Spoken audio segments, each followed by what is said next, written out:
সবাই বলেন কি দিবেন? রব্বুল আলামিন বলেন ফাইদা দাখালতুম বুয়ুতান ফাসাল্লিমু আলা আনফুসিকুম তাহিয়াতাম মিন ইনদিল্লাহি মুবারাকাতান তাইয়্যিবা। ও বিশ্বাসীরা শোনো শোনো, তোমরা যখন তোমাদের ঘরে প্রবেশ করবে, ঘরে প্রবেশ করার পর সর্বপ্রথম তোমার যেই কাজ, প্রথম কাজটা হলো ঘরের মধ্যে যারা আছে সবাইকে সালাম দিয়ে দাও। কি দিয়ে দাও? সাল্লিমু আলা আনফুসিকুম, একে অপরকে সালাম দাও। তাহিয়াতাম মিন ইনদিল্লাহ, এটা আল্লাহর পক্ষ থেকে অভিবাদন পদ্ধতি। মুবারাকাতান তাইয়্যিবা, এর চেয়ে বরকতময় বাণী, এর চেয়ে পবিত্র বাণী আর হতে পারে? কি সুন্দর বাণী! আসসালামু আলাইকুম ওয়া রাহমাতুল্লাহ। ইউরোপিয়ানরা বলে গুড মর্নিং, গুড ইভিনিং, আছে না নাই? গুড মর্নিং মানে কি?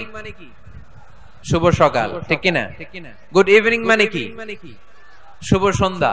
পৃথিবীর অনেক জায়গা আছে যেখানে কোনো সকাল নাই, যেখানে কোনো সন্ধ্যা নাই, এরকম জায়গা আছে না নাই? আপনারা ভূগোল পড়ছেন না? এই পৃথিবীর এমন এমন জায়গা আছে যেখানে 6 মাস দিন, ওইখানে রাত নাই, তো এখানে গুড ইভিনিং আসলো কোত্থেকে? কথা বলেন।